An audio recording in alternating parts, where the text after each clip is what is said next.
اول تو راستے میں پڑی ہوئی چیز اٹھانا نہیں چاہیے، خیر اب تو نے اٹھا ہی لی ہے تو بغیر آزمائے ہوئے آنکھوں میں ہرگز مت لگانا، کبھی فائدے کے اور نقصان نہ ہو جائے، پہلے کسی اور کی آنکھوں میں لگا کر دیکھو۔ یہ سن کر پیادے نے ادھر ادھر دیکھا تو اسے شداد ایک ٹیلے کی اوٹ میں کھڑا نظر آیا۔ پیادے نے اسے بڑے پیار سے بلایا اور کہا، آ بیٹا، ہم تیری آنکھوں میں سرما لگا دیں تاکہ تیری آنکھیں اچھی لگیں۔ شداد نے پیادے سے سرما دانی اور سلائی لے کر اپنی آنکھوں میں سرما لگایا۔ سرما لگاتے ہی شداد کے 14 طبق روشن ہو گئے اور اسے زمین کے اندر چھپے تمام خزانے بالکل اسی طرح سے نظر آنے لگے جیسے صاف شفاف پانی میں چیزیں نظر آتی ہیں۔ شداد حد سے زیادہ چالاک تو تھا ہی، لہذا اپنی چالاکی اور عقل مندی سے چلایا۔ اے خانہ خرابو، ظالمو، تم نے میری آنکھیں پھوڑ دی، ہائے میں اندھا ہو گیا، یہ میری آنکھ میں کیسا زہر لگوا دیا، ہائے اب میں بادشاہ کے پاس جا کر فریاد کروں گا اور تم کو سزا دلواؤں گا۔ پیادوں نے جو یہ سنا اور مارے خوف کے سرما وہیں چھوڑ گرتے پڑتے اپنی جان بچاتے بھاگ کھڑے ہوئے، اور شداد اپنی چالاکی اور پیادوں کی بزدلی پر خوب ہنسا اور سرمے دانی لے کر اپنے گھر آ گیا اور اپنے باپ سے سارا واقعہ بیان کر دیا۔ مہتر اپنے بیٹے کی ہوشیاری سے بہت خوش ہوا اور بولا، رات کو جب سب لوگ سو جائیں گے تو ہم اپنے بھروسے کے مزدوروں کے ساتھ پھواڑے وغیرہ لے کر چلیں گے اور جہاں بھی تجھ کو خزانہ نظر آئے گا ہم وہاں سے کھود کر نکال لیں گے اور اپنے گدھوں اور خچروں پر لاد کر خزانہ لے آئیں گے۔ اس طرح شداد نے بہت سا مال و دولت اور جواہر اکٹھے کر لیے تھے اور سب گاؤں والوں کو آئے دن دعوتیں کر کر کے اپنا درد و رفیق بنا لیا تھا۔ کچھ عرصے بعد شداد نے اس گاؤں کے سردار کو قتل کر کے اس کی جگہ پر خود سردار بن بیٹھا۔ ہوتے ہوتے یہ خبر دوسرے حاکموں اور فوجداروں کو پہنچی تو انہوں نے شداد کو سزا دینے کا ارادہ کیا۔ یوں شداد موسٹ وانٹڈ بن گیا۔ اس سے بھی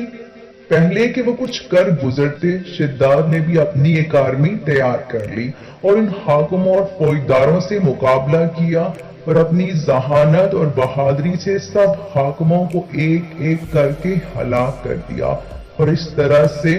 بڑھتے بڑھتے شداد تمام بوئے زمین کا کنگ بن بیٹھا اور سارے جہاں کے حاکم، عمرہ اور سردار اس کے مدیہ و فرما بردار ہوئے۔ شداد نے بے پناہ خزانے جمع کر لیے تھے اور اپنا لشکر اس قدر وسیع اور مضبوط بنا لیا تھا کہ 480 کا حکم چلتا تھا۔ اپنی پاور اور بہترین حکمت عملی کے ذریعے شداد نے اپنی سلطنت کو کمال عروج بخشا تھا، اور وہ اس زمین کے کسی انسان کو اتنی پاور نہیں تھی کہ اس کا مقابلہ کر سکے۔ بے پناہ خزانوں اور مال و دولت، وسیع و عریض سلطنت، عظیم الشان لاؤ لشکر اور اپنی ذہانت مطاقت کی وجہ سے شداد اب غرور اور تکبر میں مبتلا ہو گیا تھا اور اس نے دعویٰ خدائی کر ڈالا۔ عالموں اور وعظوں نے اس ملعون کو پند و نصیحت کی اور حق تعالیٰ کے خوف اور اس کی عبادت کی طرف رغبت دلانے کی بہت کوششیں کی، لیکن شداد کا کہنا تھا کہ دولت، حکومت، جاہ و ثروت، عزت و شہرت اور حشمت سب کچھ میرے پاس موجود ہے، تو مجھے کیا ضرورت ہے کہ میں کسی خدا کی اطاعت کروں۔ عالموں نے سمجھایا یہ سب کچھ ملک و دولت فانی ہے اور اللہ تعالیٰ کی عبادت و اطاعت کرو گے وہ تمہیں جنت عطا کرے گا جو اس دنیا سے کروڑہ درجے بہتر ہوگی۔ شداد نے پوچھا کہ اس جنت میں کیا خوبی ہے، تو عالموں نے جو کچھ بھی خوبیاں اور تعریفیں جنت الفردوس کی پڑھی اور سنی تھیں وہ سب اس کے سامنے بیان کر دی۔ عالموں کی باتیں سن کر شداد نے حقارت سے ہنستے ہوئے جواب دیا، مجھے اس جنت کی کوئی پرواہ نہیں اور نہ ہی مجھے وہ جنت چاہیے، کیونکہ مجھ میں اتنی طاقت اور قوت ہے کہ میں اس سے بھی اچھی جنت اس دنیا میں بنا سکتا ہوں۔ لہذا تمام عالموں اور بازموں کو دکھلانے کی خاطر شداد نے اپنی جنت بنانے کا فیصلہ کیا۔ سب سے پہلے اس نے اپنے معتبر سرداروں میں سے 100 آدمیوں کا انتخاب کر کے انہیں جنت بنانے کے لیے نگران مقرر کیا، اور ہر ایک سردار کے ساتھ ہزار آدمی متعین کیے۔ زمین میں دفن تمام خزانے نکلوائے گئے اور معدنیوں سے سونا چاندی نکلوا کر ان کی گنگا جمنی اینٹیں تیار کروائیں۔ وہ عدن سے متصل ایک شہر مربع جو گٹھے کی شکل میں 10 کوس لمبا، 10 کوس چوڑا اور 40 کوس اونچا مقام بنانے کا حکم دیا۔ اس شہر کی بنیادیں اس قدر کھودی گئیں کہ پانی کے قریب جا پہنچی، اور پھر ان بنیادوں کو سنگ سلیمانی سے بھروایا گیا۔ جب بنیادیں زمین کے برابر ہو گئیں تو اس پر سونے اور اشرفیوں کی اینٹوں سے دیواریں چننی شروع کی گئی۔ ان دیواروں کی بلندی اس قدر زیادہ تھی کہ جب آفتاب طلوع ہوتا تھا تو اس کی چمک سے دیواروں کی روشنی پر نگاہ نہیں ٹھہرتی تھی۔ شہر کی 4 دیواری کے اندر ہزار محل تیار کیے گئے، اور ہر محل 1000 ستونوں کا، اور ہر ستون جواہرات سے جڑے ہوئے تھے۔ شہر کے درمیان میں ایک نہر بنائی گئی، ہر مکان میں حوض اور چوپائے بنوائے گئے، اور شہر کی بڑی ہنر سے شاخیں نکلوا کر ہر مکان تک ایک نہر پہنچائی گئی، اور ان نہروں کو حوض اور چوپاؤں سے جوڑا گیا۔ حوض اور چوپاؤں کے فرش پر یاقوت، زمرد، مرجان اور نیلم کی تہیں بچھائی گئیں، اور ان کے کناروں پر درخت بنائے گئے جن کی جڑیں سونے کی اور شاخیں اور پتے زمرد کے اور پھول و پھل ان کے موتی اور یاقوت کے اور دیگر جواہرات کے بنوا کر لٹکائے گئے۔ مکانوں کی دیواروں کو خشک زعفران اور عنبر کو گلاب سے گہگل کر کے اس طرح کاری کروا کر مسلح و مذہب کیا گیا، اور یاقوت و دیگر جواہر کے خوبصورت خوش آواز جانور بنوا کر درختوں پر بٹھائے گئے، اور ہر درخت کے پاس ایک پہرے دار کو تعینات کیا گیا۔ جب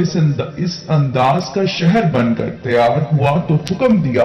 کہ سارے شہر میں قلین اور فرش پر ریشمی زلفت بچھا دیے جائیں، اور سب مکانوں میں ترتیب سے سونے چاندی کے برتن چنوا دیے گئے، اور حوضوں میں دودھ، شراب، شہد اور شربت انواع اقسام کے جاری کرا دیے گئے۔ بازاروں میں، دکانوں میں بھی کم و خواب اب زوردوزی کے پردوں سے مزین کیا گیا، اور ہر پیشے اور ہر ہنر والے کو حکم دیا گیا کہ وہ اپنے اپنے پیشے اور ہنر میں مشغول ہو جائیں۔ انواع قسم کے میوے، طرح طرح کے عمدہ و لذیذ پکوان ہمیشہ ہی سبھی شہر والوں کو پہنچایا کریں۔ غرض کے 12 برس میں یہ شہر بے مثال اس سجاوٹ کے ساتھ تیار ہوا تو تمام عمرا اور سرداروں کو حکم دیا گیا کہ وہ زینت کے ساتھ اس شہر میں جا کر رہیں، اور خود بھی اپنی فوج و لشکر کو ساتھ لے کر کمال غرور و تکبر سے شہر کی طرف کوچ کیا، اور راستے میں عالموں اور وازوں کو جلانے کی خاطر کچھ دیر رک کر ان سے تکبر اور حقارت کے ساتھ کہا، تم اس ہی جنت کے واسطے مجھے اس کے سامنے جس کو آج تک کسی نے نہیں دیکھا ہو سر جھکانے اور ذلیل ہونے کے لیے کہتے تھے نا؟ اب تم کو میری قدرت اور ثروت دیکھنی ہو تو میرے ساتھ بھی زیادہ حسین و دلکش اور خوبصورت جنت بنوائی ہے، جس کو دیکھ لینے کے بعد تم اپنے خدا کی جنت کو بھی کم سمجھو گے۔ شداد جب اپنی بنائی ہوئی جنت کے قریب پہنچا تو اس شہر کے باشندوں کے غول اس کے استقبال کے لیے شہر کے دروازے سے باہر آ کر اس پر زور جواہر نچھاور کرنے لگے۔ اس طرح سے جب شداد شہر کے دروازے پر پہنچا تو اس کا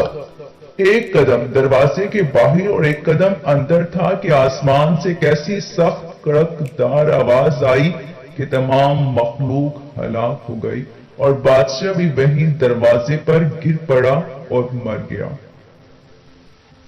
اس شہر کو دیکھنے کی حسرت کہ کس محنت اور مشقت سے اس کو تیار کیا تھا دل میں لے گیا۔ تمام مخلوق کے ہلاک ہونے کے بعد اللہ تعالیٰ نے ملک الموت سے پوچھا، تجھ کو کس بندے کی روح قبض کرتے وقت کبھی رحم بھی آیا یا نہیں؟ ملک الموت نے عرض کیا، اللہ رب العزت، مجھ کو 2 ہی روحوں کی جان نکالنے میں کمال رکت ہوئی، اگر تیرا حکم نہ ہوتا تو میں ہرگز ان کی جان نہ نکالتا۔ ارشاد ہوا، بتاؤ وہ 2 لوگ کون تھے؟ عرض کیا، ایک تو وہ بچہ تھا جو نیا پیدا تھا اور اپنی ماں کے ساتھ جہاز کے ٹوٹے ہوئے تختے پر بے سر و سامانی کی حالت میں بحر و بکرا میں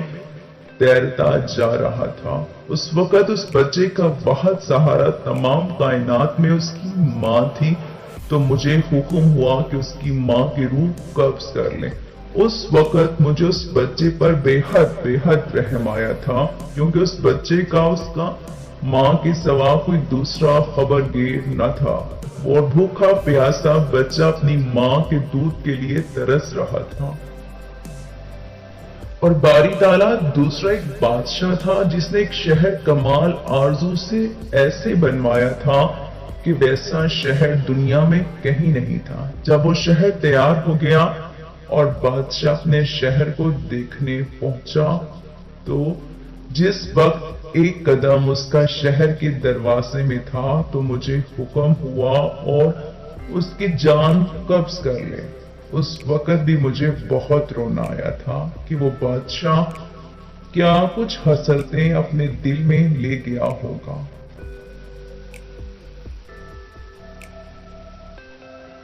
اللہ تعالیٰ نے فرمایا، اسرائیل، تمہیں ایک ہی شخص پر 2 بار رحم آیا، کیونکہ بادشاہ وہی بچہ تھا جس کو ہم نے بغیر ماں باپ کے بنا کسی سہارے کے سمندر کی تیز و تند لہروں اور طوفانوں میں بھی محفوظ رکھا اور اس کو حشمت و ثروت کی بلندیوں پر پہنچایا، اور جب یہ اس مرتبے کو پہنچا تو ہماری تابعداری سے منہ موڑا اور تکبر کرنے لگا، آخرکار اپنی سزا کو پہنچا۔ معتبر تفسیروں میں لکھا ہے کہ شداد اور اس کے لشکر اس شہر کے تمام لوگوں کے ہلاک ہونے کے بعد اللہ پاک نے اس شہر کو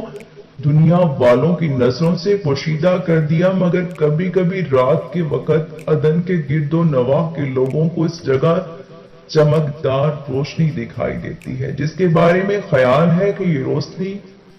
اسی شہر کی دیواروں کی ہے۔ قرآن مجید میں بھی ذکر ہے کہ اس شہر کو اللہ پاک نے لوگوں کی نگاہ سے پوشیدہ کر دیا ہے، اور حضرت محمد صلی اللہ علیہ وآلہ وسلم نے فرمایا کہ میری امت میں سے ایک شخص اپنے اونٹ کو ڈھونڈتا ہوا اس شہر میں جائے گا اور وہاں کے عجائبات دیکھے گا۔ اس شہر کی سے زیادہ کوئی اور کیا تعریف کرے گا کہ خود اللہ رب العزت باوجود احاطہ علم اور تمام معلومات کے ارشاد فرمایا ہے کہ یعنی وہ شہر کے ہرگز پیدا نہیں کیا گیا، ویسے روئے زمین کے شہروں میں۔ محترم دوستوں، لکھنے سے انصاف نہیں ہوتا۔ اللہ سے دعا ہے کہ ہم اس لمبی تحریر سے کچھ عبرت حاصل کریں، اور خود اگر 100% چینج نہیں کر سکتے تو 50% تو چینج کر لیے، اگر 50% بھی نہیں ہو سکتا تو 25% خود کو چینج کر دیں اور اللہ کے احکامات پر سختی سے عمل کریں۔